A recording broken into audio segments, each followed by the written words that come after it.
Hello and welcome back to Sonny Talk Spurs, and today I'm going to be telling you why you're wrong about Timo Werner. But before we get into this one, if you are new to the channel, why don't you leave a like on the video, subscribe to Sonny Talk Spurs and hit that notification bell because it will let you know when I've gone live. And also in the link in the description down below, you can now become a member of Sonny Talk Spurs for 99p a month and get exclusive access to my podcast, Nice One Sonny. Latest episode has gone live yesterday, so go and check that one out. But without further ado, I'm now going to tell you why you're wrong about Timo Werner. This video comes off the back of a talkSPORT clip that I saw from the weekend. Obviously, most of you may know that I work for the beloved talkSPORT, and it was due to one of the pundits making a point about Timo Werner, and it was in particular Tony Cascarino, who, if you do not know, has links to Chelsea. So there is a little bit of a pinch of salt with what he had to say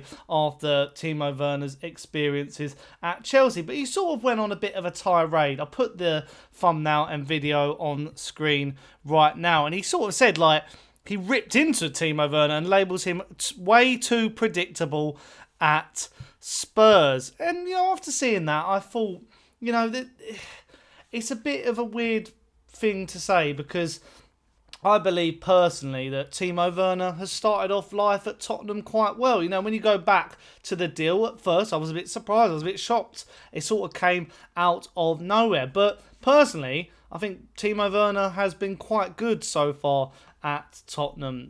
He's so far, I've put his stats on screen right now, in 4 appearances, got, 2 assists, and his passing has been good, but, he hasn't scored a goal. And I will say there has been moments where his decision-making has been, not the best. And, I'll be the first to say, maybe he should have crossed it lower when he should have, lofted it and stuff like that. But, personally, I think so far he's been quite good against Manchester United.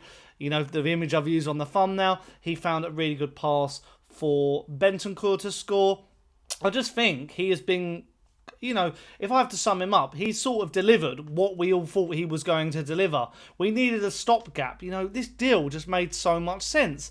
It's cost us his wages probably for a 6-month loan deal. He wasn't getting played at Leipzig. He's come in as a stopgap on the left wing, can play striker. We want to sign a long-term winger in our forward line, but January wasn't the time to do it. And in the summer, if we want to, we have an option to buy him for 17 million euros, which at the moment I'd trigger that. I think he is a good option to have.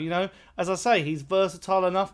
He's a bit of a nuisance. I would compare him at the moment to a bit like Darwin Núñez for us. He's our own version of him because, he's electric on the counter. He asks questions of fullbacks. There was a few moments against Brighton recently in the most recent game where he was going at the defence. He did a nice heavy touch that sort of drove past the defender, and he is posing those questions for back lines. And at the end of the day, I think, the people who are questioning Timo Werner, Dejan Kulusevski hasn't necessarily chipped in with too many goals and assists recently, but I will say that, again, he calls his defence, other defences, a nuisance. He is a nuisance.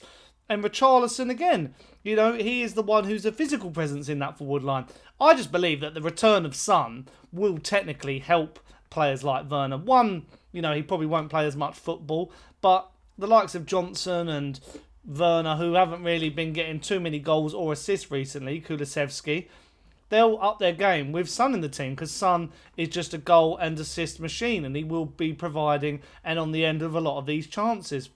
Same with Richarlison. I think Richarlison, the more his form improves, he will link up the play and help the players like Timo Werner to really connect with the forward line. And, I'll just put his FB Rev stats on screen right now. There's not too much negative to look at. I feel like, I will say it would be good to get a few goals here and there for him, but I still think a lot of Spurs fans are starting to realise that he is mainly in the side, probably for creation.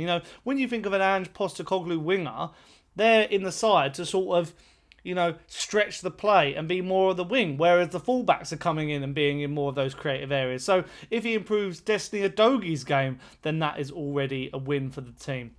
I just think it's one of those things where you see rival fans. You know, Timo Werner is part of that collection of modern footballer where on Twitter and stuff like that, he just gets rinsed because he's not scoring week in, week out. You know, because apparently, you know, if you've got a big price tag like a Richarlison, like an Anthony or someone like that, you just get attacked for it. But at the end of the day, Timo Werner has already done more in a Spurs shirt in a couple of games than Anthony has in nearly 2 years for Manchester United. So just put that into perspective.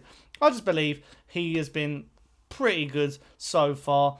I think there's more to come from him. He'll be needed. You know, it's now, after the Brighton game, we look at our bench now, and there are options on the bench to go to. He can now be a bench option. When the game's being stretched and we need a bit more pace and energy, he will come on and disturb back lines. I just think it's obvious. You know, personally, you know, at the weekend, he might not start against Wolves, but coming on, I think he would be fantastic. And, you know, in a January transfer window where not a lot of teams had a lot of money, we still went out and made a deal, which was very all of a sudden, and will prove vital, I think, in the end. You know, he's a positive character to have around the training ground. He's a Champions League winner.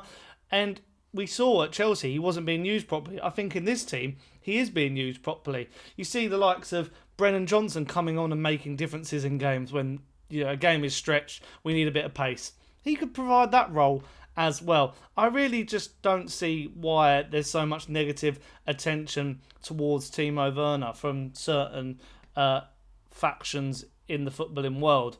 I just think, you know, what did people really expect? Was he going to set the world alight? If he had, then that would have been amazing. But he hasn't been terrible. I just don't think he's been terrible. Maybe there's a few instances where, you know, you got to think he hasn't had the great first half of the season at Leipzig, hasn't really played too much football, but now he's playing some minutes. He's got to get his confidence back up. Look at Richarlison. I just think about the way modern football is. At the end of the day, look at the likes of people who were written off last year for Spurs. Romero written off, come back in a team and actually being impressive. Son was described as washed up and finished. Look at him now, has scored 12 goals in the Premier League, and you know, makes goals week in, week out. Richarlison, people might say he's in a bit of a purple patch, but he's scoring goals and delivering week in, week out. So you can't question that. So, you know, it's just a handful of players just at Tottenham. So never write off players before, you know, you've seen them in their entirety. And I feel like you have to watch Tottenham week in, week out to understand the necessity and how he has been useful to Ange Postecoglou's side. I can imagine Ange Postecoglou singing his praises so far. I just feel like it's not so much from Tottenham fans. This video is not aimed at Tottenham fans. I don't think you're getting Timo Werner wrong. I think it's, you know, the wider football fan base who are getting Timo Werner wrong and just don't understand how he's being used in the side. I was talking to some Arsenal fans at the weekend. I think the same might be the case for Kai Havertz. Don't get me wrong, I think they paid a lot of money for him, Arsenal, and they could have invested that in a striker. But Arsenal fans will say Kai Havertz is a bit of a final piece to a jigsaw puzzle because he can play the Xhaka role better than Xhaka did.